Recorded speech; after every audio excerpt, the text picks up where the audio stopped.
Bisikan Dimensi. Selamat datang ke Siri Senyap Sebelum Subuh.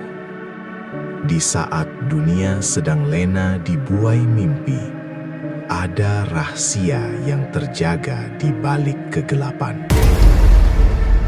Pernahkah Anda merasa diperhatikan ketika sendirian? Atau mendengar ketukan yang tidak sepatutnya ada?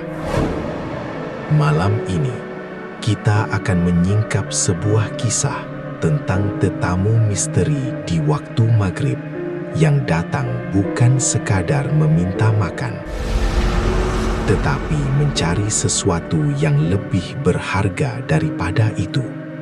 Pasangkan telinga, tegakkan bulu roma, kerana tidak semua yang mengetuk pintu itu adalah manusia. Tekan butang subscribe sekarang supaya Anda tidak ketinggalan apa yang bakal berlaku apabila subuh menjelma.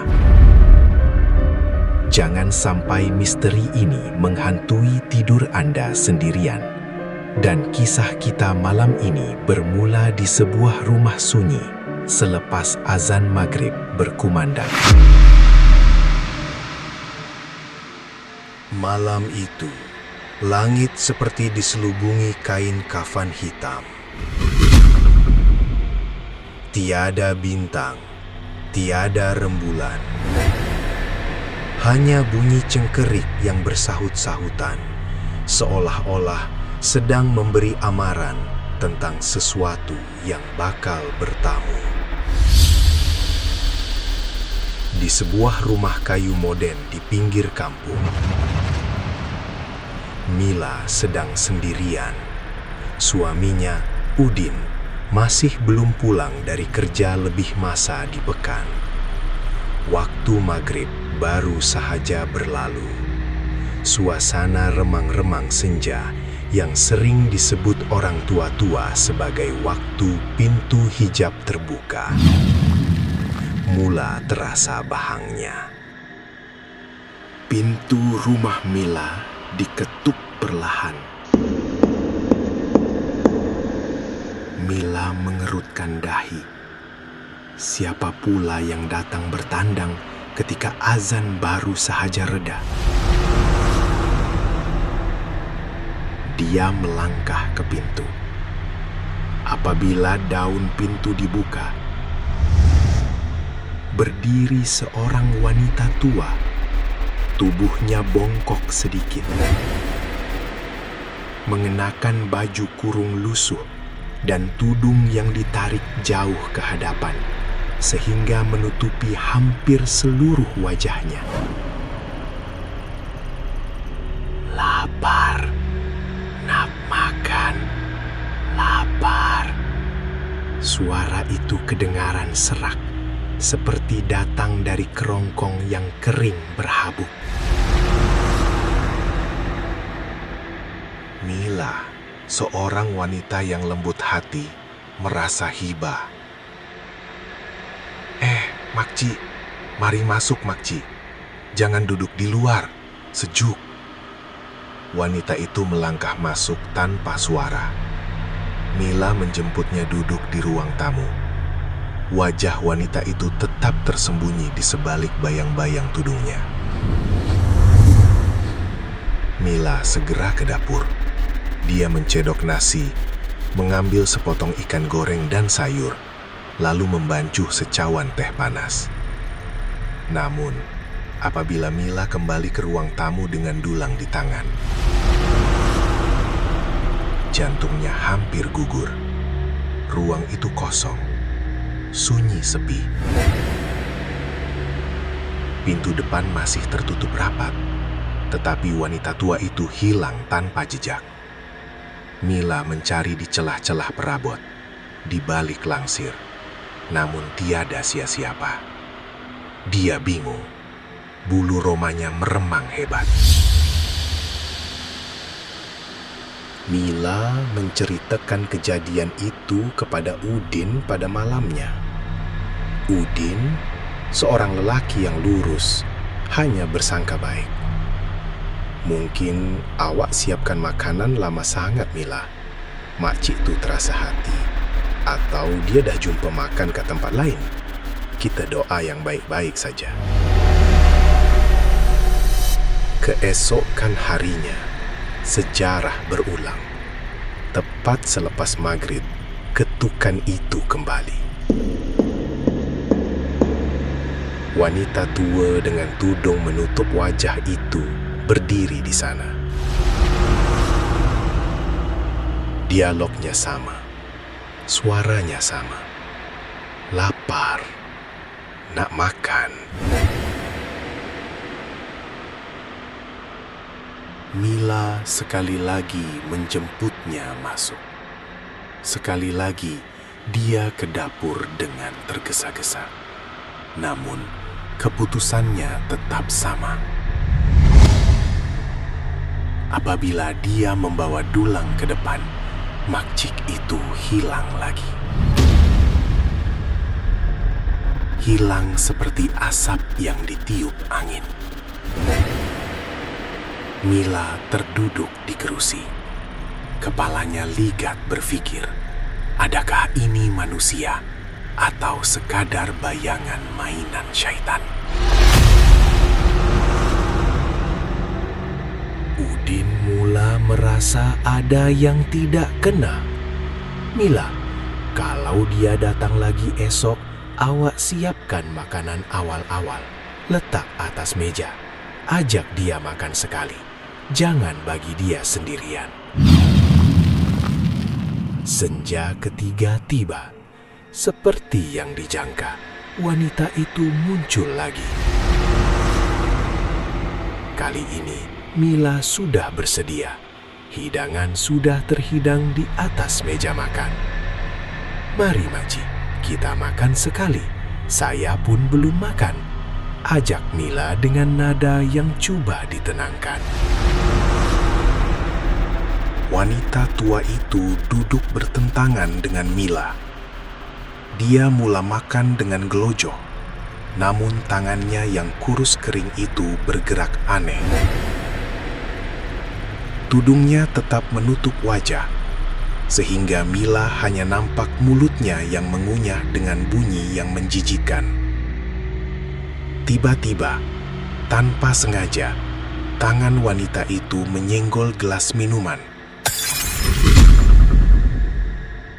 Air tertumpah ke lantai dan membasahi kain sarung wanita itu. Tak apa makcik. Biar saya uruskan. Makcik teruskan makan, kata Mila sambil mencapai kain buruk di bawah singki. Mila tunduk ke bawah meja untuk mengelap tumpahan air tersebut. Pada saat itulah nafas Mila terhenti. Jantungnya seolah-olah berhenti berdenyut. Di bawah meja itu, di tempat wanita tua itu duduk, tidak ada kaki. Tiada sepasang kaki yang memijak lantai. Apa yang dilihat Mila hanyalah kain sarung yang tergantung kosong, dengan gumpalan asap hitam yang nipis di ujungnya. Mila mendongak perlahan-lahan. Sunyi, hanya bunyi angin malam. Udin pulang ke rumah sekitar jam 9 malam. Dia mendapati pintu rumah terbuka luas. Angin malam masuk dengan bebas, meniup langsir sehingga berkibar-kibar liar. Di atas meja, 2 pinggan nasi masih bersisa. Malah gelas yang tumpah itu belum sempat dilap sepenuhnya. "Mila, Mila," jerit Udin. Tiada jawaban. Dia berlari ke bilik tidur, ke bilik air, malah ke belakang rumah. Mila hilang tanpa jejak. Di atas lantai dapur, terdapat beberapa helai rambut putih yang panjang dan bau hanyir yang amat sangat. Tanpa membuang masa, Udin menghidupkan motorsikalnya. Destinasinya hanya satu, rumah Lebay Min. Lebay Min, seorang lelaki tua yang disegani karena ilmu agamanya, sedang duduk di serambi bersama cucunya, Aiman, yang berusia 20-an. Aiman seorang pemuda yang pendiam, namun ramai tahu dia mempunyai deria yang tajam. "Tolong saya, Lebay, Mila hilang." Udin menceritakan segala-galanya dengan nafas yang tercungap-cungap. Lebay Min melepaskan keluhan berat.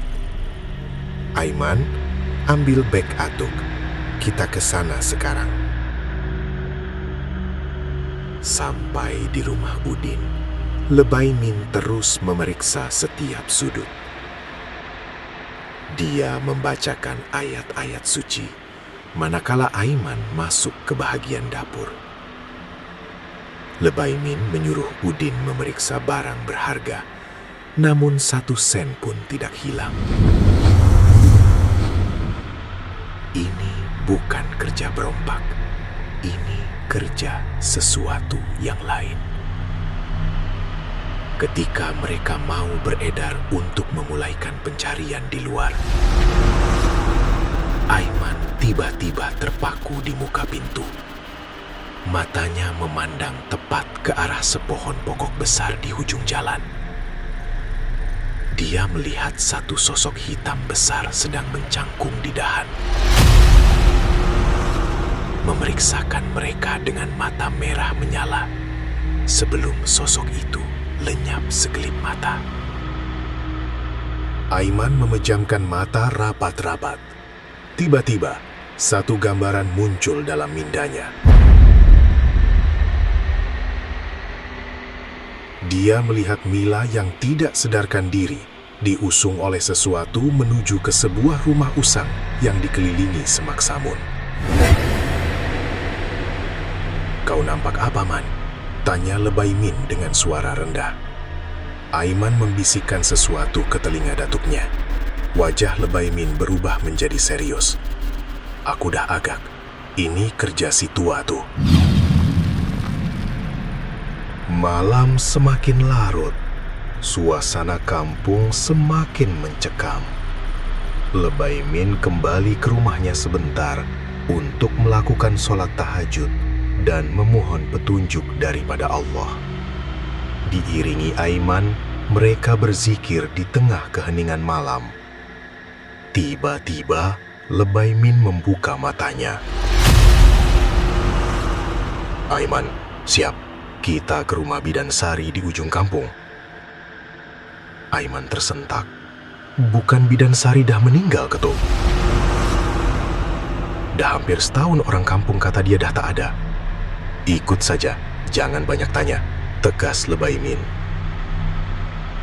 Mereka tiba di sebuah rumah yang sudah hampir runtuh, tertutup dengan akar-akar menjalar. Lebay Min tanpa ragu-ragu memecah masuk pintu rumah itu dengan satu tendangan yang kuat. Sambil bertakbir, di dalam rumah yang berbau busuk itu, kelihatan Mila terlentang di atas lantai yang dilukiskan dengan bulatan merah. Di hadapannya, seorang wanita tua yang wajahnya mereput, setengah manusia, setengah mayat, sedang meratip dalam bahasa yang tidak difahami. Itulah Bidan Sari. Dia tidak benar-benar mati, tetapi jasadnya telah dikuasai oleh jin yang dipeliharanya selama ini. Ilmu hitam yang diamalkannya memerlukan jasad baru untuk kekal di dunia, dan Mila adalah pilihannya. "Lepaskan dia, syaitan!" pekup Lebay Min. Bidan Sari berpaling. Wajahnya yang tadi tertutup tudung kini jelas kelihatan. Matanya putih sepenuhnya, kulitnya mengelupas menunjukkan daging yang hitam. Dia menjerit dengan suara yang mampu memecahkan telinga. "Jasad ini milikku, aku perlukan darah yang segar," teriak makhluk itu sambil melompat ke arah Lebay Min dengan kuku yang panjang. Aiman dengan pantas melaungkan azan. Makhluk itu tersentak dan menutup telinganya. Badannya seolah-olah terbakar. Lebay Min mengambil sebotol air yang telah dibacakan doa syifa dan ayat-ayat Al-Quran. "Dengan izin Allah, musnahlah kamu wahai hamba iblis." Lebay Min menyiram air itu tepat ke wajah Bidansari. Wanita itu menggelupur hebat di atas lantai. Asap hitam keluar dari setiap liang romanya. Dia menjerit kesakitan. Suaranya bertukar daripada suara wanita tua kepada suara garau yang mengerikan. "Panas, panas." Aiman terus membantu datuknya dengan membacakan ayat kursi tanpa henti. Suasana di dalam rumah itu menjadi kucar dacir. Angin kencang berputar di dalam ruang sempit itu, memecahkan barangan kaca di sekeliling. Namun, Lebay Min tetap tegak berdiri. Dia memegang kepala Bidansari dan membaca doa pembatal sihir dengan nada yang menggetarkan jiwa. Tiba-tiba, satu letupan kecil berlaku. Sosok Bidansari terus layu dan mengecil, meninggalkan hanya sehelai kain buruk dan tulang belulang yang sudah lama rapuh. Jin yang menghuninya telah lari ke hutan rimba, meninggalkan jasad tuan asalnya yang memang sudah lama mati. Mila tersedar dengan nafas yang tercungap-cungap. Dia menangis ketakutan apabila melihat Lebay Min dan Aiman di hadapannya. Subuh hampir menjelang apabila mereka membawa Mila pulang ke rumahnya. Udin menangis kesyukuran melihat istrinya selamat. Lebay Min duduk sebentar di ruang tamu mereka sebelum pulang. "Udin, Mila, syaitan tidak akan masuk ke rumah yang sentiasa basah dengan zikir," kata Lebay Min dengan lembut. Beliau menyerahkan sebotol air kepada Udin. "Ambil air ini, baca Yasin, kemudian renjiskan di sekeliling rumah sebagai pendinding. Paling penting, jangan biarkan rumah ini sunyi daripada bacaan Al-Quran. Syaitan suka tempat yang sunyi daripada mengingati Tuhan." Lebay Min dan Aiman melangkah keluar sebaik sahaja azan subuh berkumandang dari masjid berdekatan. Kegelapan malam tadi kini mulai diusir oleh cahaya fajar yang membawa harapan baru. Jangan biarkan pintu rumahmu terbuka luas untuk tetamu yang tidak diundang. Tetapi jangan pula biarkan pintu hatimu tertutup daripada cahaya Tuhan.